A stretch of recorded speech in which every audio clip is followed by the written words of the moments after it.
Հարգելի նախագահ, հարգելի գործընկերներ, ինձ մոտ այնպիսի մի կարծիք կա, ոնց որ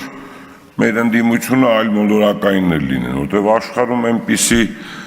ընթացք կա, լավ տեսնում ենք, թե տարածաշրջանում ինչ է կատարվում, համաշխարհային հարթակներում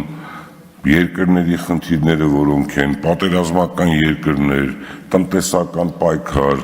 տնտեսական խնդիրներ, այս ամեն ինչը չհասկանալով խաղաղությունը ինչ է, խաղաղությունը ամեն ինչի հիմքն է, խաղաղությունը նրա համար է, որպեսզի դու կարողանաս քո երկրում բարեկեցություն ապահովես, կարողանաս քո հասարակությանը արժանի կենցաղ ապահովես, արժանի կյանք ապահովես։ Հիմա մեզանից ինչ են ուզում։ Երբ են այդ կուսակցությունները կարևորվել։ Կարևորվել են այն ժամանակ, երբ որ Հայաստանում վիճակը ծանր է եղել, մինչև անգամ սնունդ չի եղել, ավելի են կարևորվել, երբ որ պատերազմ է եղել, ավելի են կարևորվել, զբաղված են եղել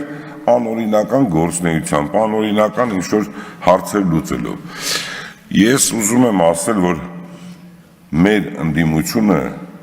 այդ ուրիշ քաղաքացիների, որոնք որ մոլորված են կամ չգիտեմ ինչ-որ քարոզներ են անում, ես ուզում եմ դիմեմ մեր այդ քաղաքացիներին նույնպես խնդրեմ, ասեմ Հայաստանի Հանրապետությունը զարգանալու է, բոլոր ինստիտուտները գործելու են, Հայաստանը հզոր բանակ է ունենալու միշտ բոլոր ժամանակներում, անվտանգ երկիր է լինելու, բոլոր մեր կառույցները, ուղղակի ժամանակը չի բավականացնում, 7 տարին քիչ է եղել, եւ ես կոչ եմ անում ոչ մի քաղաքական ավանտյուրաների մի տրվեք, ոչ մեկի մի լսեք,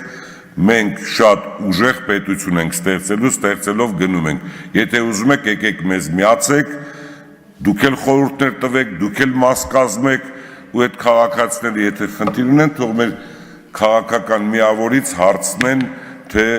մենք ուր ենք գնում, ինչ ձևով ենք մեր փոխհարաբերությունները ստեղծում։ Շնորհակալություն այսքան։ Շնորհակալություն։